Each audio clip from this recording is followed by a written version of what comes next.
Hello, everyone. This is Professor Wei here. In this video, I would like to talk about behavioral financial planning, which I thought would be a great complement to what you have learned so far. So over the past three lectures, we talked about investing fundamentals and the some basic mechanics of the stocks investment and fixed income securities such as corporate bond and the government bond. Okay, so today I would like to invite you to jump out of the box to think about the potential, behavioral biases associated with our financial decision making. Okay, so let me share with you my screen. All right.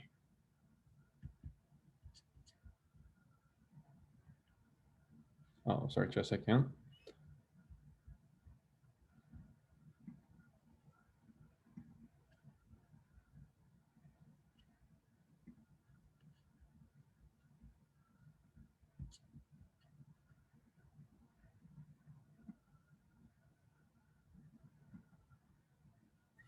There we go.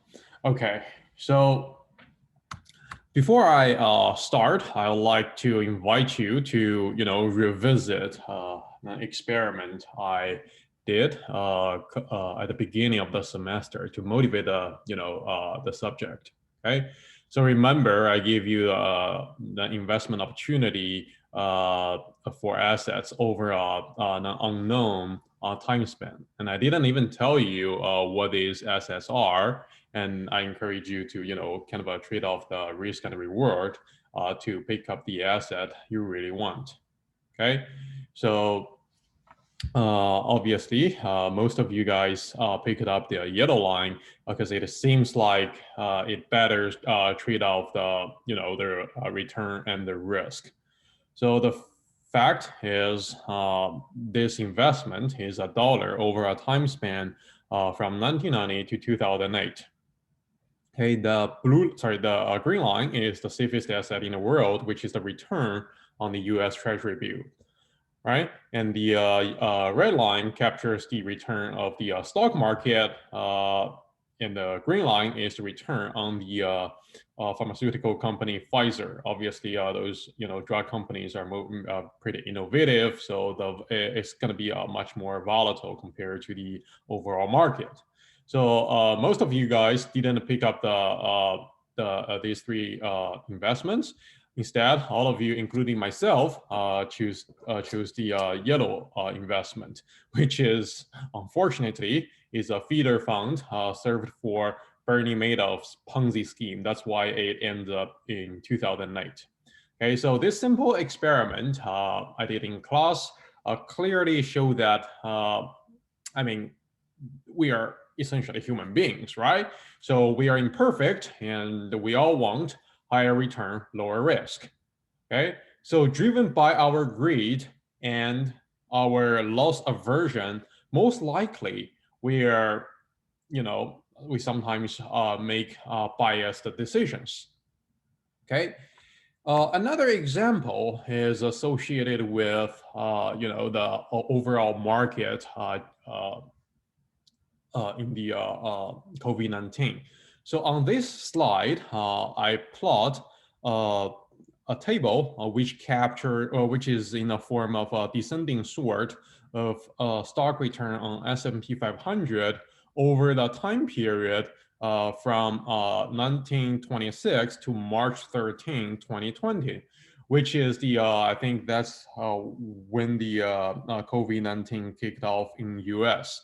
Okay, so you can see on March 12, 2020, it's actually the top 10 worst days over the almost over the entire history, right? So I clearly remember that during that time there was a massive sell-off across the board. I mean, virtually all the sectors were in deep red. Okay, obviously, as in retail investment, I mean, no matter for institutions and individuals, we are all unsure about the future regarding the pandemic. Okay, so looking back, obviously, people are just started feeling kind of a panic, and there are lots of pessimistic sentiment going around in the market. Okay, and the other alternative measure is the VIX, volatility index, which is a forward-looking measure of the market. The higher level of the index indicates higher, volatility of the market. And if you do the descending sort, you can find out that March 12th, 2020 is actually the top fourth most volatile day in the market. Okay, so back then, if you were in the market during that time, are you going to sell or are you going to buy? Well, maybe some of you right now, you will say, okay, it's a good time to buy, but I can guarantee it's not the case.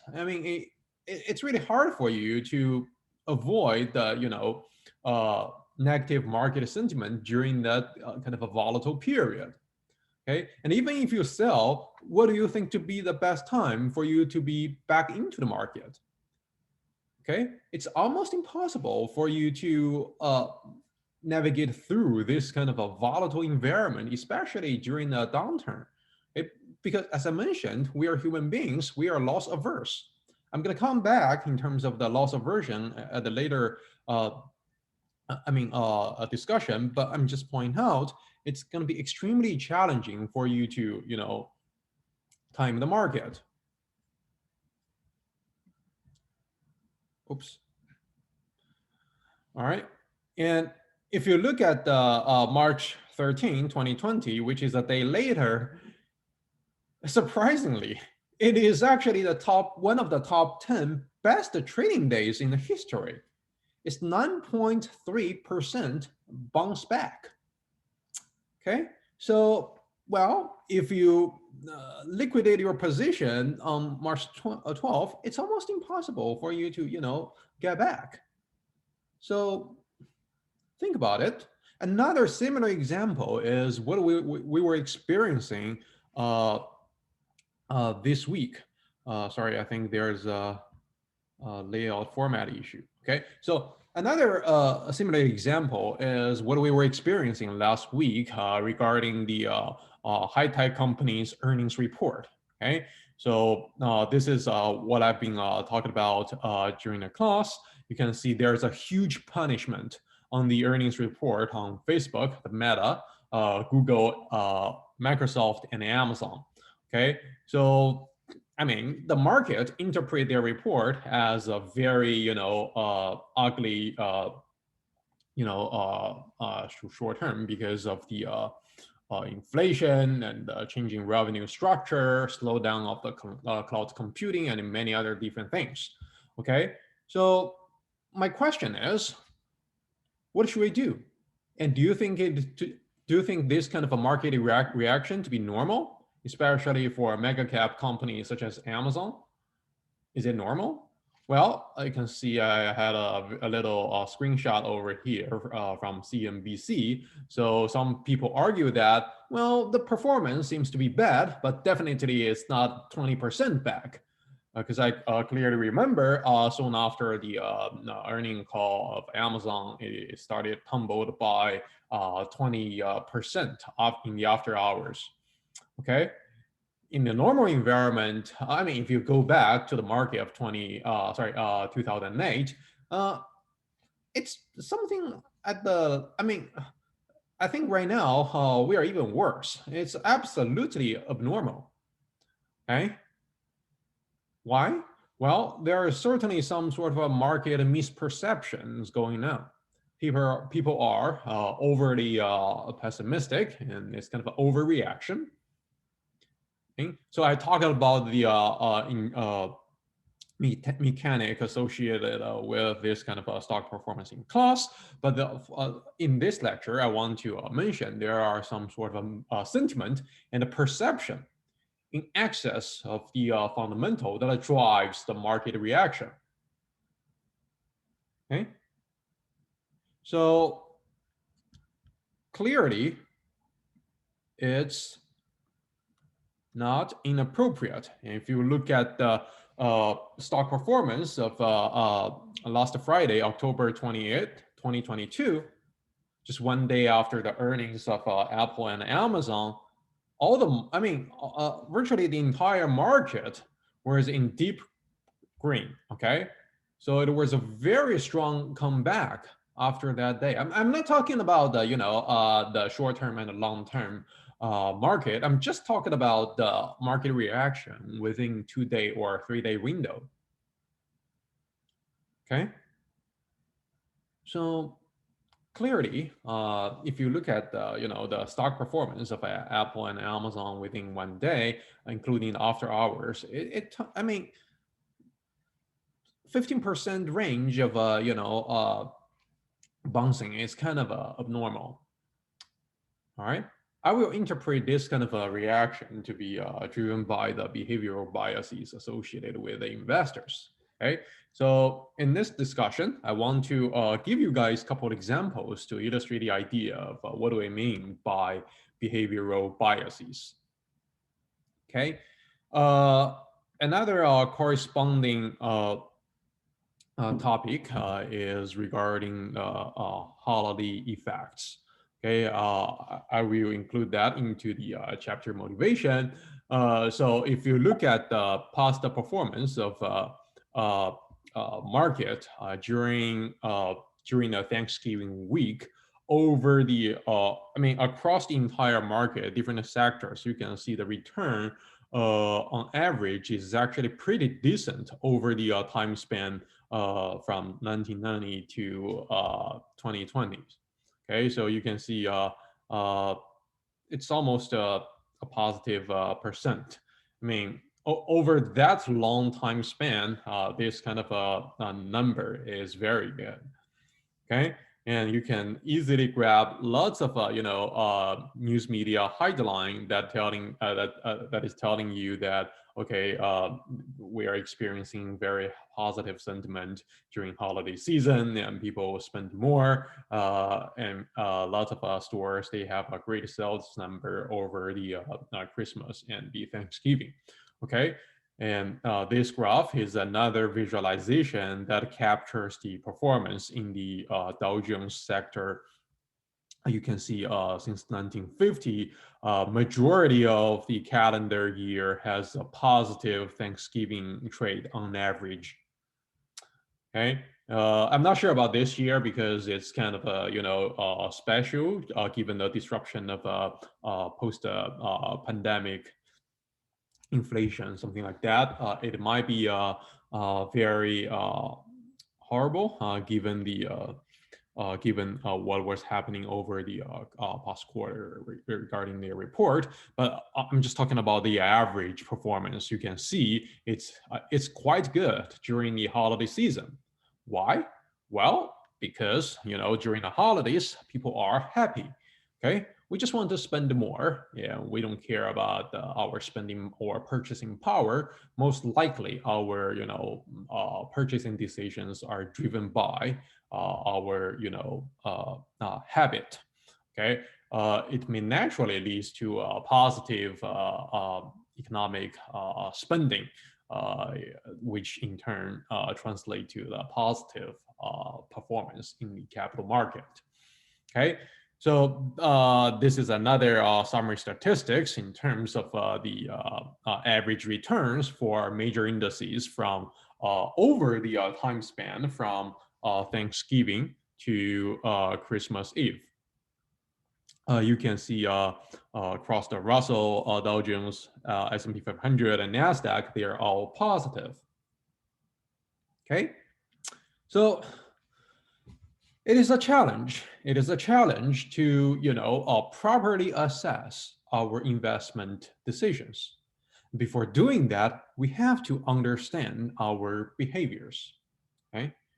So on this slide, I listed a couple of books which I feel to be extremely good read for you guys because it well captures the behavioral biases presented by investors. Okay? These 4 books are written by series of Nobel Prize, economics Nobel Prize winners. It's not technical, it's very reader friendly. You are more than welcome to take a look if you are interested in the behavioral aspect of financial planning. I guarantee you it's going to be extremely healthy for your future financial planning process, both personally and professionally. Okay. So obviously, in an investment decision, the poor performance can be driven by one of the two issues. So first, you may made a good decision, but it's gonna be an negative event outcome. Okay, and the other thing is you may just simply made by decisions driven by the some sort of psychological or behavioral biases. Okay, so there are two kind of a scenario. Okay, a small probability event occurred, or it's just simply bad decisions anyway, driven by the human nature. Okay, the first behavioral bias I want to talk about is what we call the overconfidence. Okay, there is a very classical overconfidence example, and that is a survey conducted many years ago. So people are asked to evaluate their own driving skills during the survey. And surprisingly, 80% of the drivers consider themselves to be above the average. Obviously, that's inappropriate, right? The mean and the medium are supposed to be around the 50% range, right? Obviously, additional 30% of individuals consider them to be above the mean, which is inconsistent with the nature of the statistics. So this is just human nature. And obviously, this kind of overconfidence when it comes to the decision-making process can obviously affect your estimation on the cash flows associated with your assets, right? If you are overconfident, probably your future expected cash flows has to be, I would say, upward biased because you are overly optimistic. So in that case, your NPV, net present value, will be inflated for sure, driven by this bias. Okay. And it has been shown that overconfidence by investors lead to overestimation of their own ability to pick the best stocks, leading to excessive trading. This is another example. So basically, the accounts have most trading underperforms the accounts with least trading. So there are two different reasons.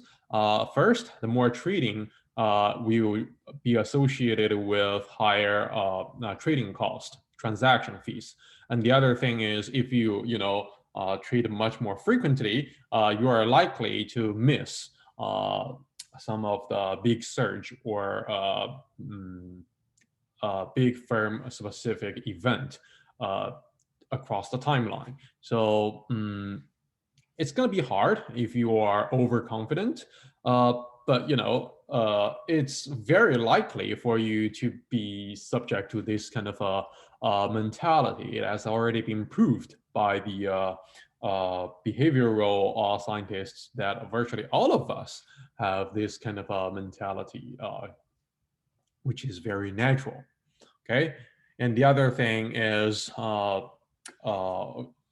overconfidence is associated with gender. So it has been shown that usually, on average, men trade more than women on average, just because of the overconfidence heterogeneity across different genders. Okay. And when it comes to the firm level decisions, some empirical evidence show that female CEOs are on average turn out to be conservative when it comes to the fiscal firms' financial policies and the investment policies. So usually, male CEOs turn out to be more aggressive and have higher risk-taking tolerance. But obviously, the firm volatility will be higher, driven by those volatile investment and financial decisions. So genders matter through the overconfidence channel. Another interesting bias is what we call the confirmation bias. Okay, the name is kind of apropos. So it means that individuals try to seek evidence to prove themselves to be correct rather than searching information that might prove them wrong. Okay, for example, I give you a midterm and you guys did pretty, let's say the performance is not very ideal.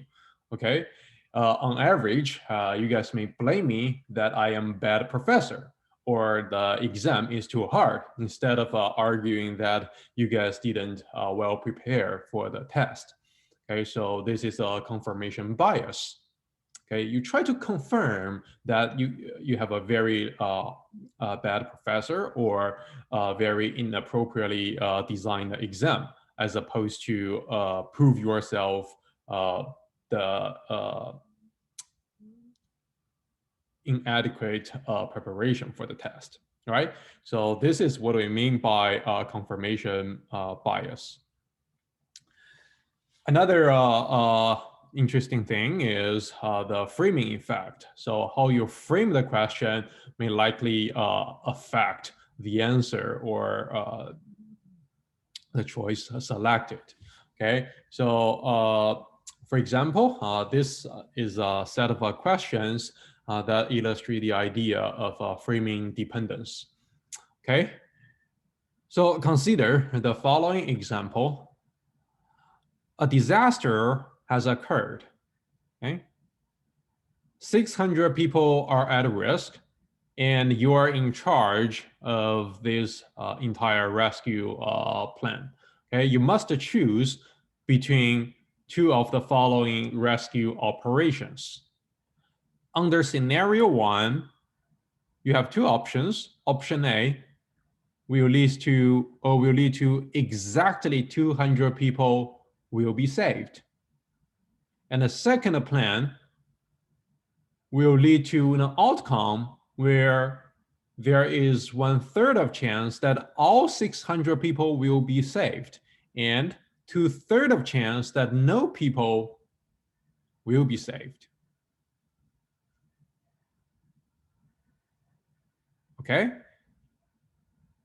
Think about this. Which one you want to pick?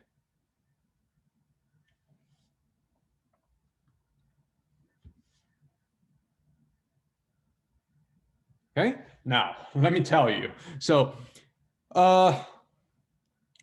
there is no necessarily right answer, but most of people will choose option A, because option B seems to be more, negative, because there is 1/3 of chance that all 600 people will be, will die, right? So it sounds to be a very, unacceptable. But if you just do the math, the expectation is the same, right? 1/3 of chance times 300, that gives you 200, which is identical to the outcome of option A. But if you look at the survey number, most of the people will be up to the choice of option A. Now, let me change the wording a little bit. Okay, so basically I want to reframe the scenario. So on the second scenario, exactly 400 people will die.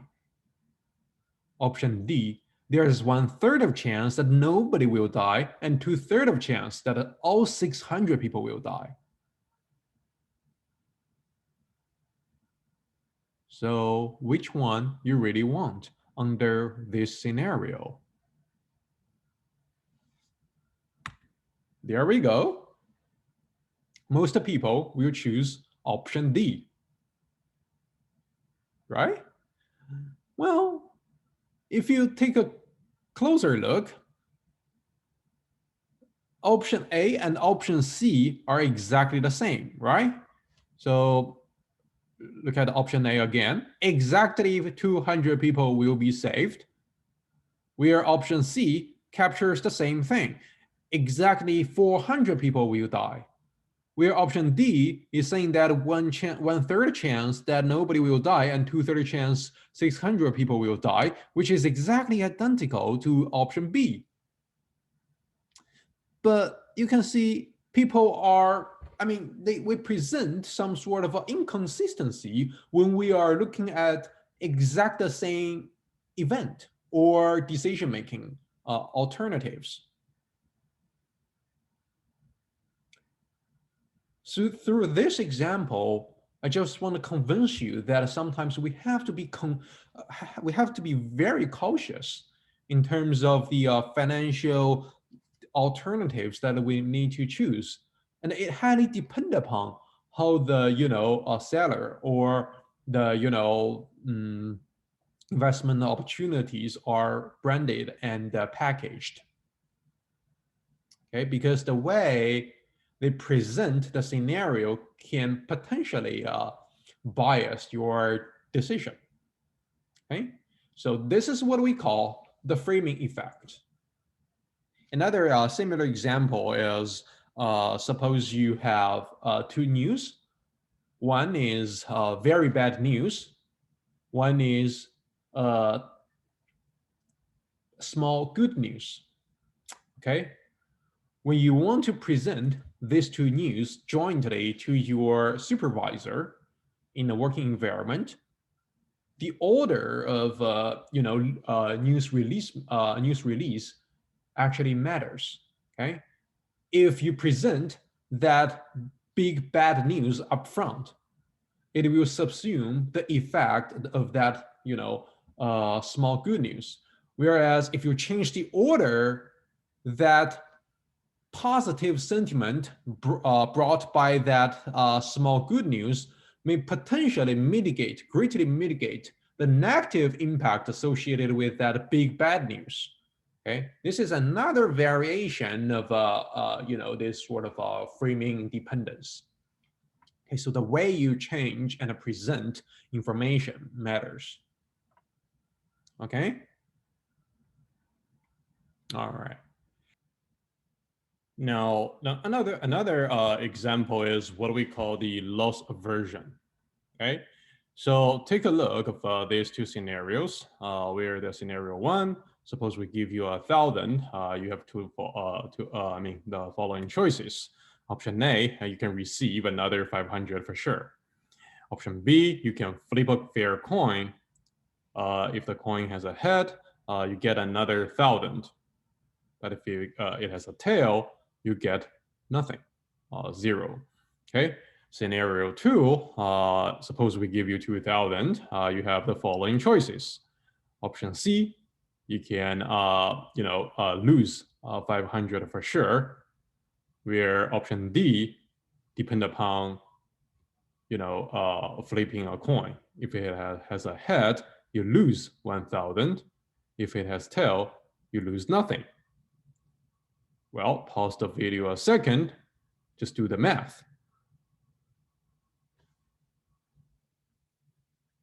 And surprisingly, 85% will choose A, and 70% of respondents will choose D.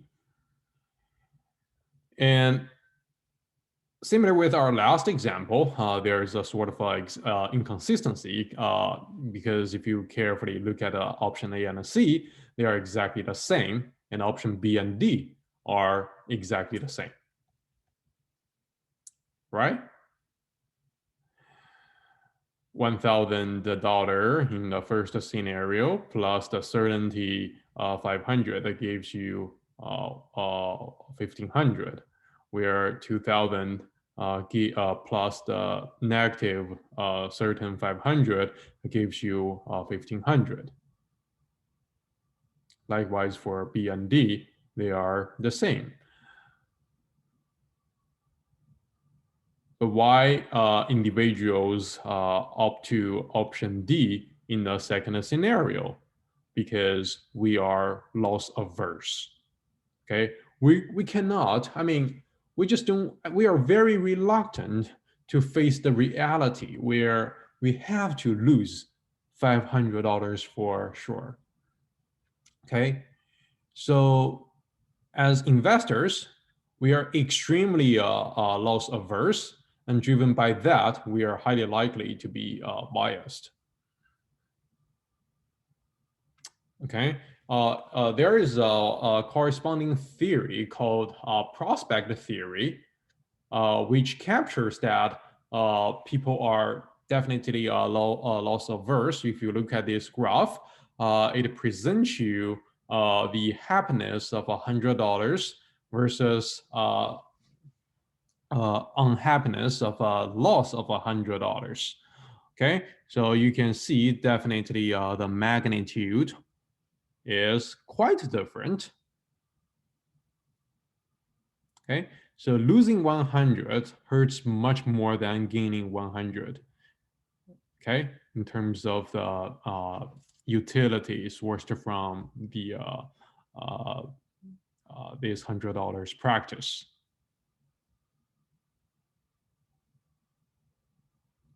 Okay, and let's take a look of this simple experiment.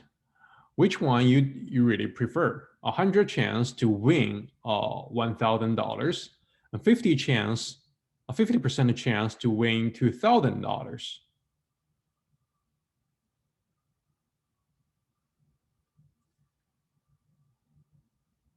Okay, most of the people would choose A because we are loss averse. We want to, pursue the certainty. Okay. Here's another similar one. Okay, which one do you prefer? Given your colleagues earning 60,000 and you earn 70,000, where the second option is given your colleagues earning 90,000, you earn 80,000. Okay, so at the beginning of the semester, I emphasized the fact that as rational individuals, we always prefer more to less, right? Now, I will tell you the reality is most of the individuals surprisingly choose A. We all know that 70,000 is smaller than 80,000, but why on average, majority of the individuals prefer the first scenario?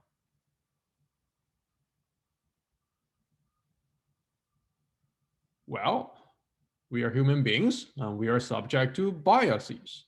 And this is what we call the reference dependence, which is also part of the prospect theory. And it's in a book that I just showed you. It's called Thinking Fast and Slow, which tells you that, a couple chapters clearly explain what do we mean by reference dependence. Sometimes we want to find out a anchor point, a benchmark point. Our decisions is, most likely driven by our point of a reference, which is inconsistent with our some sort of a rational decision benchmark. Okay, obviously in this case, it's completely biased. Okay, I think there is another. Let me see.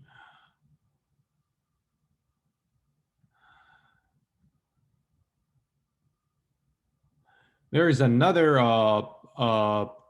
example I think I didn't put on the slides, which is called disposition effect. And that means especially during the market downturn, investors are very, uh, very reluctant to sell the losing stocks.